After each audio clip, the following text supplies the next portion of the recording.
Vamos a dar entonces comienzo a este capítulo 1. Capítulo 1, homenaje al señor Kurt Cobain. Kurt Cobain nació en el estado de Washington un 20 de febrero del año 67, 1967. Pisciano, hay que decir, ¿no? Pisciano, claramente pisciano. Sí, por si alguien tenía dudas, claramente pisciano.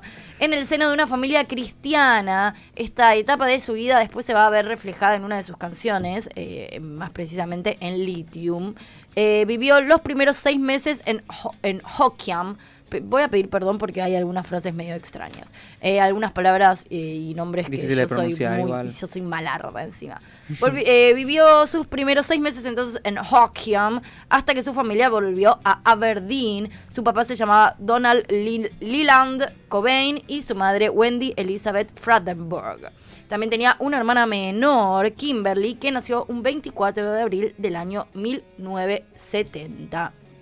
Según sus padres, y bueno, y según también igual él en más de una entrevista lo ha mencionado, su vida cambió dramáticamente cuando cumplió 9 años, que fue la edad en la que sus padres se divorcian. De hecho, precisamente en el año 93, en una entrevista, él dice que recuerda sentirse muy apenado y muy triste por sus padres, que se avergonzaba mucho cuando se comparaba con los amigos de la escuela, porque él ansiaba y tenía muchas ganas de pertenecer a la familia tipo. Como que él quería ideal. Como la familia clásica, la familia típica, madre, padre, hermana, hermano, y que bueno, que él sentía que eso lo que le daba era cierta seguridad. Entonces también confiesa que odió a sus padres incluso por muchos años por esta razón. Él vive 1 año con su madre después del divorcio y luego se traslada a Montesano para vivir con su padre. Durante la adolescencia sufre acoso por parte de los compañeros de la escuela y también en la calle, entre otras cosas porque uno de sus mejores amigos era gay, era homosexual, y bueno, y ya sabemos cómo funciona la sociedad exactamente, en esas épocas. Exactamente, en relación a eso, Kurt Cobain, que siempre fue un acérrimo defensor de un montón de causas bastante progres. Para la época, sí. Para las épocas, exactamente, muchas veces incluso él ha mencionado que... ¿Tienen algún tipo de duda con su condición? Sí, ha hablado sexual, ¿no? Exactamente, ha hablado muy abiertamente de la bisexualidad. Decía, la verdad siento atracción muy puntualmente por Courtney, pero he sentido atracción por hombres y no seguramente sea bisexual, sí. Si no estaría con Courtney o confesiones, digamos, muy por marcado el estilo. eso, ¿no? En toda su personalidad. Exactamente, exactamente. La primera guitarra que recibe Kurt Cobain es a la edad de 14 años. Se la consigue su tío en el centro musical Rosenbeer, en Aberdeen, justamente. Escoge el instrumento en vez de una bicicleta. Había que elegir entre bicicleta y guitarra y le compra su primera guitarra. Desde ese momento, Kurt intenta formar varias bandas con amigos, interpretando algunas canciones de, por ejemplo, AC/DC o Led Zeppelin, pero no le funcionó tan bien, por lo menos durante la secundaria tuvo bastantes problemas para encontrar gente con la que tocar, ya que sus amigos no tenían mucho talento musical puntualmente,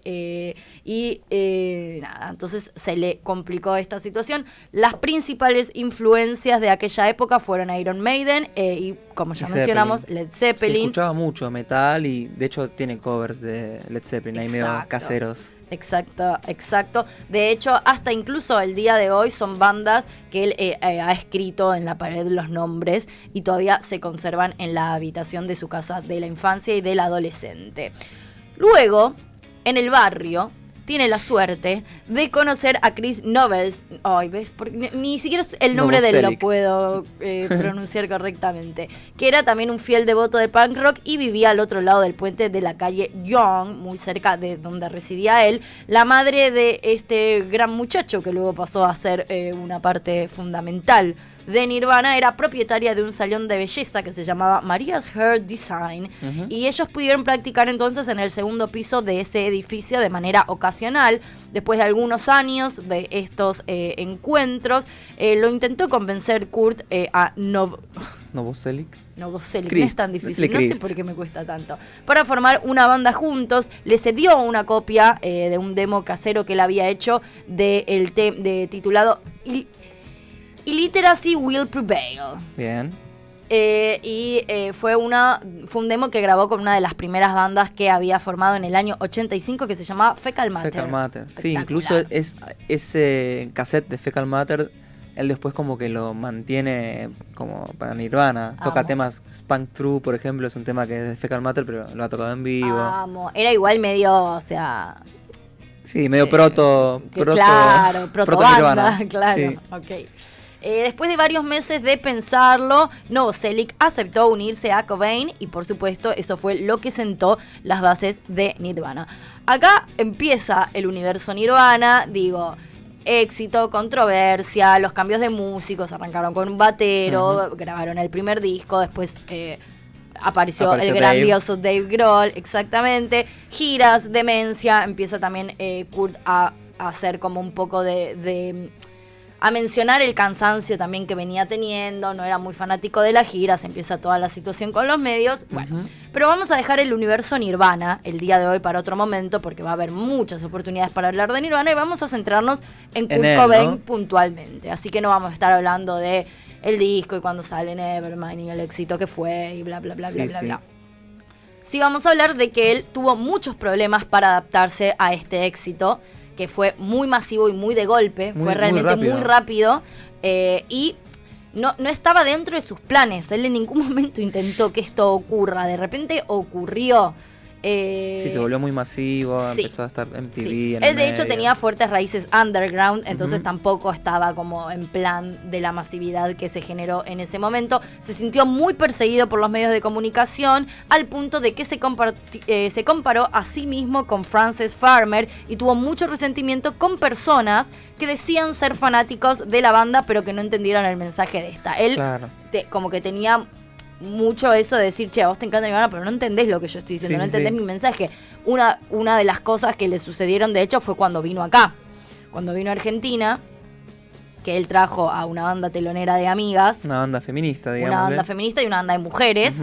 Que la gente le empezó a tirar cosas, él quedó muy enojado en eso y para él era como una cara muy tan fanático seria. De Nirvana no sos si estás haciendo esto porque no estás entendiendo mi mensaje, o sea, tanto a mí no me admirás porque yo estoy dando un mensaje totalmente opuesto a la actitud que ustedes están teniendo. Esto era algo que a él le pesaba realmente mucho. Sí, está buena esa aclaración de Frances Farmer también porque es también de Seattle, bueno, una actriz que ha quedado loca.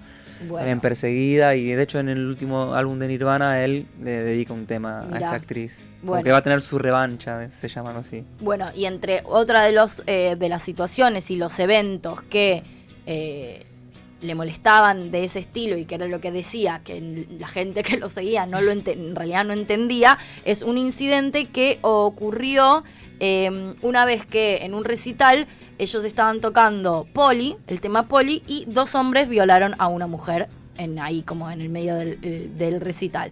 De hecho, Cobain después condenó el episodio en notas adjuntas a las versiones estadounidenses de la compilación Incesticide, refiriéndose a los agresores como dos desperdicios de esperma y óvulos. Wow. Directamente. En ese disco hay una versión de Polly también hecha más punk. Está muy buena. Sí, fuerte. Llegan los 90. ¿Y quién llega con los 90? Courtney Love. Opa. Courtney Love lo vio tocar por primera vez en el año 1990. Según el periodista Everett True, la pareja fue formalmente presentada en un concierto de L7 y Butthole Surfer en Los Ángeles en mayo de 1991. Hay algunas discusiones, porque hay varias biografías que dicen que la fecha del encuentro fue en el 89, en Portland, en Oregon, pero True insiste que fue en el 91, que es una fecha más exacta, y además hay una prueba, que es la que él señala para basarse en esto, que es que en una entrevista justamente tanto Cobain como Courtney Love dicen que, esto en el año 1992, la entrevista con la revista Sassy, dicen que se habían encontrado justamente, confirman lo del concierto de L7 y Butthole Surfers, que es algo que no ocurrió en el 89, claro. Entonces tiene bastante sentido.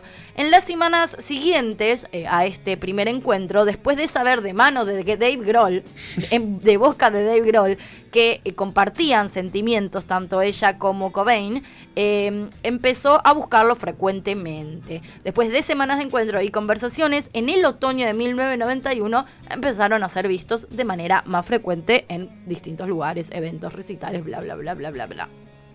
Alrededor del tiempo de la presentación de Nirvana en Saturday Night Live, que fue a comienzos del 92, Love descubre que está embarazada. De hecho. Y unos días después del final de la gira de Nirvana por el Pacífico, el 24 de febrero del 92, Cobain se casa con Courtney Love en las playas de Waikiki en Hawái. Hay unas lindas fotos de ese momento también. Sí, hermosas. De hecho, precisamente el 18 de agosto, exactamente un día antes que yo, 18 de agosto del 92, nace la única hija de la pareja, Frances Bean Cobain. La razón por la que se llama Frances Bean es porque Cobain dice que parecía un frijol en la primera ecografía y Bean es frijol en inglés. Sí. La niña entonces fue nombrada Bean porque se parecía a un frijol en la ecografía y Francis en honor a Francis McKee de Vaseline. Claro, ahí mucha gente pensaba que era por Frances Farmer, pero bueno, en realidad es por la cantante de Vaseline. Después voy a nombrar un poquito más de eso. Me gusta. Voy a indagar un poquito ahí. Me gusta. Y bueno, y Kurt era muy fan de Vaseline. Sí. Entonces, 18 de agosto del 92 nace la única hija de Kurt y Courtney. En un artículo en el 92 en la revista Vanity Fair, Love admite, o eso es lo que se interpreta en una primera instancia, que usó heroína cuando no sabía que estaba embarazada. Claro. Posteriormente a este acto, Love dice que Vanity Fair confundió y la citó mal, pero el evento, por supuesto, desató una polémica realmente fuerte y muy mediática para ellos, y de hecho, más allá de que siempre habían sido una atracción, digamos, para la prensa que los buscaba y que era una pareja bastante controversial y bla, bla, bla, bla, bla, bla, pero eso fue como que desencadenó algo bastante jodido. Los acosó la prensa sensacionalista por un montón de días y querían saber justamente lo que les preguntaban. Los seguían por todos lados y les preguntaban si Frances era adicta de nacimiento. Claro, no es... Desquiciado. A partir de esto, además, sucedió algo. Mira, ahí estamos viendo, imágenes justo de Calamity Jane, que es la banda también que los teloneó aquí en Argentina. A partir de entonces, todas estas polémicas en función a el consumo de heroína durante el embarazo, el Departamento de Servicios para Niños del Condado de Los Ángeles llevó a ambos a los tribunales alegando que el uso de drogas por parte de la pareja determinaba que no eran aptos como padres. ¿Qué sucede? Se ordena por un juez separar a la niña de sus padres, se coloca bajo custodia de la hermana de Courtney, que se llamaba Jamie, y esto sucede cuando la nena tenía 15 días de edad, o sea, recién nacida, básicamente. Se litigó durante varias semanas esta situación, la pareja obtuvo nuevamente la custodia de su hija tras un acuerdo de someterse a exámenes de orina y visitas regulares de un trabajador social. Esto después de meses de disputas legales, allí finalmente la pareja vuelve a obtener la custodia de su hija. Hablando de adicciones, hay que decir que Kurt Cobain durante toda su vida luchó con la depresión. De muy chiquito tuvo bronquitis crónica, sí. Le costaba respirar y tenía un intenso dolor físico debido a una condición estomacal también crónica que nunca fue realmente diagnosticada. Sí, nunca se curó de eso.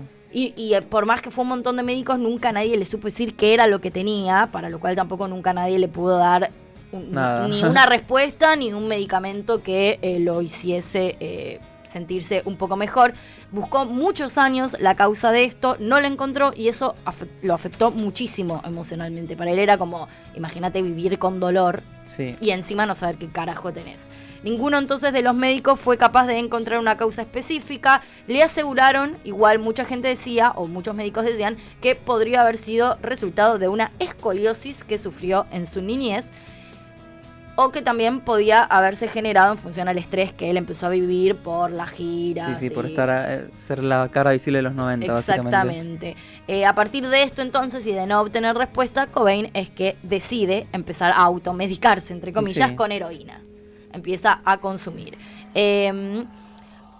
Igual, hay que decir, no es que tampoco esto fue la razón principal, ¿no? Es un compendio de todo lo que venimos hablando. No es que, ay, me duele la panza, voy a tomar, Sí, voy a también con inyectarme el heroína estado de ánimo, todo lo que piensa él Exactamente. del mundo. Exactamente. El primer contacto igual que él tiene con las drogas es a principios de los 80, iniciándose por supuesto con el consumo de marihuana a la edad. La puerta tras La drogas. puerta tras drogas. Mi madre diría que sí. Mi madre diría que sí. Yo no coincido, pero mucha gente dice que sí.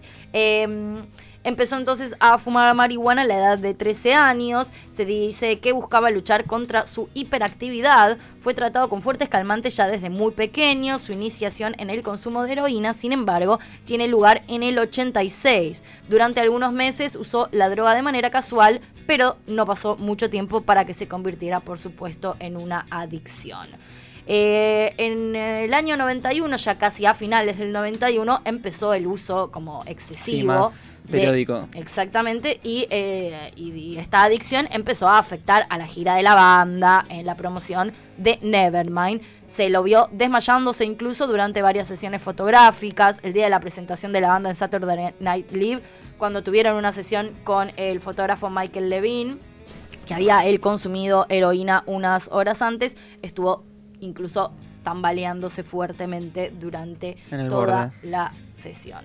Como bien decíamos, entonces esta adicción se fue incrementando de manera bastante exponencial con el paso del tiempo. En el 92, poco después de que tanto él como Courtney descubrieran que iban a ser padres, Kurt decide ingresar a rehabilitación. Luego de dejar rehabilitación, Nirvana se embarca en una gira por Japón y Australia, donde se lo vio bastante pálido a Cobain porque estaba sufriendo el síndrome de abstinencia. Para lo cual, no obtuvo como un acompañamiento en función de esto, porque bueno, sí, me rehabilito para dejar las drogas, pero eso después es un poco más complejo. Sí, aparte, por suerte hoy lo sabemos, pero en esa época era... No, y de gira en Japón y en Australia no vas a conseguir heroína tan sencillamente. Exactamente, quizás. Probablemente lo intentó y no lo logró, pero bueno, sí, cuando regresa a Estados Unidos reaparece su adicción. Antes de una presentación en New Music Seminar de la ciudad de Nueva York en julio del 93, sufre una sobredosis de heroína. Y en vez de llamar a una ambulancia, Courtney Love lo que hizo fue inyectarle naloxona, que la consiguió ilegalmente. Así lo sacó de su estado de inconsciencia y unas horas después Kurt tocó junto a Nirvana uno de los conciertos más memorables del año, dicen. Wow. El público ni siquiera notó que había algo extraño en la situación. Ahora sí, nos vamos a adentrar en el final, que es la cronología de las semanas finales, claro. Exactamente, y por supuesto lo que desencadena en el fallecimiento. 23 de febrero del 94, ya estamos en el año. Recién cumplidos sus 27, digamos. Recién cumplidos sus 27, exactamente. 23 de febrero del año 94, Kurt hizo su última aparición televisiva en un programa de Italia que se llamaba Tunnel de Serena Dandini. El 1 de marzo, después de que el grupo toque su último concierto en el Terminal Eins de Múnich, se le diagnosticó a Kurt Cobain bronquitis y laringitis severas y al día siguiente va a Roma para un tratamiento médico. Courtney Love iba a viajar para allí el 3 de marzo, o sea, 2 días después. Esto pasa el 1 de marzo, el 3 viajaría Courtney Love. A la mañana siguiente, cuando se despierta, Courtney Love descubre que Kurt Cobain había sufrido una sobredosis por una combinación de champagne y flunitrazepam, que es este medicamento, el flunitrazepam, es otro medicamento que Courtney Love obtiene por una prescripción de este fármaco después de llegar a Roma. No sé por qué, o sea, era como una... Y tenía ahí como unos planes B, ¿no? Wow, sí. Kurt Cobain entonces es llevado de forma inmediata al hospital, en donde pasó el resto del día total y completamente inconsciente. Después de estar 5 días en tratamiento, sale del hospital, regresa a Seattle. Posteriormente, Courtney Love insiste públicamente en que el incidente fue un intento de suicidio. En estos días, o sea, es muy polémico y otro día, si quieren, podemos hablar de Courtney Love y todas las cosas que se han dicho, que ya la mayoría lo sabemos. Todas las acusaciones. Ahora, digo, se lo puede interpretar para el lado que quieran. Hay mucha gente que interpreta que esto fue todo como un acting para posteriormente matarlo. Para mí no. No lo creo. Ni cerca. Y quiero decir esto. Ella estuvo casi 2 meses avisando que el chabón se iba a suicidar. y nadie le creía y la trataban de loca y decían, ella más de una vez, y ahora lo vamos a ver, esta es la primera vez, por lo menos que se tiene registro público, que dice, chicos, fue un intento de suicidio, no fue una sobredosis, nadie le daba la real pelota. Ajá. Pero en fin. Entonces, bueno, después de esos 5 días internados de esta sobredosis, ella insiste públicamente que no fue un incidente, que fue un intento de suicidio. Nadie le da mucha bola. El 18 de marzo llama a la policía, nuevamente, esto estamos hablando de, ponele, lo que hablábamos antes, si el 1 de marzo fue internado, del 2 ponele, sí, tuvo este incidente, tuvo 5 días, el 6 de marzo fue la primera, 6-7 de marzo fue la primera vez que Courtney Love dice eso. 18 de marzo... El día que nació Flor. Es 18 de marzo, cumple de Flor, exactamente, el día de que nació Flor. Love llama a la policía para informar que justamente Kurt Cobain quería suicidarse y que se había encerrado en un cuarto con un arma. La policía entonces va a la residencia, confisca varias armas, una botella de píldoras, y Cobain insistía en que no se quería suicidar y que se había encerrado para esconderse justamente de Courtney Love. Cuando la policía le pregunta a Courtney Love sobre el tema, ella admite que nunca mencionó el hecho del suicidio y que tampoco lo había visto con un arma. Así todo... Dichos y desdichos, ¿no? Sí, y así todo, digo, si yo te veo en un estado catatónico, donde igual no parás de drogarte, donde sé que hay un montón de armas en la casa, donde acabas de salir de una sobredosis y donde te cerrás en un baño y... todos los caminos conducen a Roma, ¿no? Es medio, qué sé yo, es medio complejo. Entiendo el miedo, por lo menos, sí. de Courtney al respecto.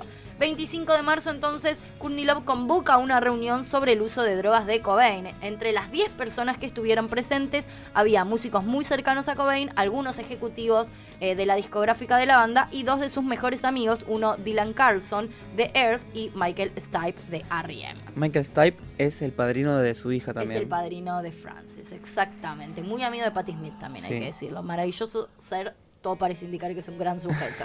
El ex representante entonces de Nirvana, Danny Goldberg, dice que Cobain era extremadamente escéptico y que en ese momento negó rotundamente que estuviera haciendo daño autodestructivo. A sí mismo, claro. Exactamente. Pero para el fin del mismo día, decide, o sea, termina aceptando entrar en un programa de desintoxicación. Ya casi llegando a los últimos días, el 30 de marzo, llega al centro de recuperación Exodus en Los Ángeles. En la tarde del 1 de abril, la niñera de Frances Bean la lleva al lugar para visitar una hora a su padre. Esa noche sale del edificio para fumarse un cigarrillo, escala una reja de 1,80 m de alto y se escapa del centro, aborda un taxi hacia el aeropuerto y regresa a su flamante casa en Seattle. Hermoso. Sí, bueno, la verdad que evidentemente le sucedía... Gracias. No quería estar en ese lugar, que de hecho estuvo como muy encerrado en su casa, ¿no? Después a partir de esto que vos mencionás. Exactamente. A la mañana siguiente entonces se detiene en su casa donde habla con Michael Cali D. White, que vivía cerca, y los días siguientes, como bien dijiste vos, estuvo recorriendo Seattle, pero sus familiares y sus amigos no tenían ni idea lo que hacía, básicamente. Salía escondidas. Sí, una cosa medio rara.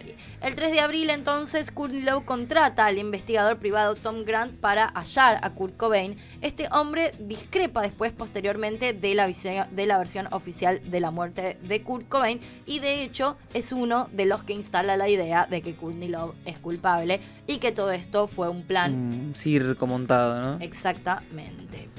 Al día siguiente, entonces, Love rellenó un informe de persona desaparecida con el nombre de la madre de Kurt Cobain sin el permiso de ella y añade que se quería suicidar y que estaba en posesión de un arma de fuego. Otra vez, que digo, es una historia que permite es muy fácil armar en rompecabezas en plan a lo que vos crees. Digo, encajan todas las piezas si vos querés creer que en algún punto que ella montó todo el circo y encajan todas las piezas si crees que él efectivamente se suicidó y que ella estaba tratando de todas las maneras posibles de avisar que esto estaba ocurriendo. A mí lo que me sucede es que no encuentro una razón más allá de una locura que pueda tener una persona de querer asesinar, digamos. No entiendo cuál es el beneficio. No, y mucho menos con el nivel de exposición. O sea, digo, no es que eran dos nadies y... Y perdón, o sea, no quiero sin desmerecer, pero Courtney Love también estaba en una situación extrema, también tenía un montón de consumo, o sea, un montón de problemas de consumo. No era una persona que tenía la lucidez suficiente para montar un circo gigante que implique además con el una asesinato hija, una banda también. No tenía ningún tipo de sentido. En una casa donde también en ese momento había amigos de él. O sea, no tenía ningún tipo de sentido. No. Elijo no creer, sería. Sí, sí. O sea, realmente elijo no creer, tal cual. El 8 de abril entonces del 94 es encontrado, porque esto se comenta que ocurre un 5 de abril. Muy claro. Exactamente, pero el cuerpo se halla el 8 de abril. Después las pericias son las que confirman que... Es raro igual, que estuvo 3 días. Sí. Bueno. Sí, estuvo ahí tirado en la habitación. 3 días, maravilloso. 8 de abril del 94 es hallado entonces el cuerpo sin vida. Es descubierto en una habitación encima del garage por un empleado de Becca Electric que se llamaba Gary Smith. Él llega a la casa a la mañana para instalar un sistema eléctrico de seguridad y ve el cadáver mientras pasa pensando que era un maniquí. Con la excepción de una pequeña cantidad de sangre saliendo del oído de Kurt Cobain, perdón, se está poniendo un poco morbosa la situación, Smith informa que no había notado signos visibles de traumatismo y que de hecho al principio creyó que estaba dormido. Y luego Smith, sí, cuando se acerca, encuentra lo que parecía ser una nota de suicidio en un pequeño jarrón de flores. Gran nota esa, un día para leerla. Sí, porque la iba a traer, pero... Me parece, solamente voy a leer un fragmento muy pequeño que me parece como bastante destacable, que dice: lo tengo todo y lo aprecio, pero desde los 7 años odio a la gente en general. Soy una criatura voluble y lunática. Se me ha acabado la pasión y recuerden, y esta frase que es la que todos conocemos, es mejor quemarse que apagarse lentamente, o es mejor arder que apagarse lentamente. Paz, amor y comprensión, Kurt Cobain. Hace mención a un montón de cosas igual, también le habla directamente a Courtney Love, le dice que por favor siga por su hija, bueno, un montón de cosas. Así es como entonces, con 27 años, Kurt toma una escopeta Remington, aprieta el gatillo, por lo menos esa es la visión oficial. Su muerte fue declarada como suicidio y por tanta controversia en el año 2001 el FBI directamente decide desclasificar los archivos sobre la muerte de Kurt Cobain y aseguran que aunque desde el principio dieron por hecho que se trataba de un suicidio, a raíz de tantas dudas que se fueron sembrando, decidieron investigar para descartar que fuera un asesinato y así efectivamente se hizo. La única controversia súper fuerte y real que hay es que en el arma no se encontraron huellas digitales. Eso es como lo más bizarro, si se quiere, que igual andás a ver qué fue lo que sucedió. Entonces, bueno, eso era como el supuesto... la supuesta posibilidad de que hubo un asesino que después decidió montaje de una escena de crimen, ¿no? Limpiar, exactamente. Las teorías entonces sobre la muerte, como bien dijimos, llegaron incluso a salpicarla a Courtney Love. Se teorizó con que ella la había asesinado y, como bien dije, uno de los que ayudó con esta teoría fue Grant, que había sido el detective que ella había contratado. Esta es un poco la breve historia, porque lamentablemente fue bastante breve la vida, más allá de que muy agitada y con muchas cosas, fue breve la vida de Kurt Cobain, quien fallecía un día como hoy. Sí, poco tiempo y muchas cosas también que hizo. Un legado muy grande que ha dejado, por eso ya vamos a estar hablando igual de todo lo que fue Nirvana, que igual el que no lo sabe, qué sé yo. Pero bueno, escucho un poquito, ¿no? Exactamente. Pero bueno, esto es un poco de lo que fue Kurt Cobain.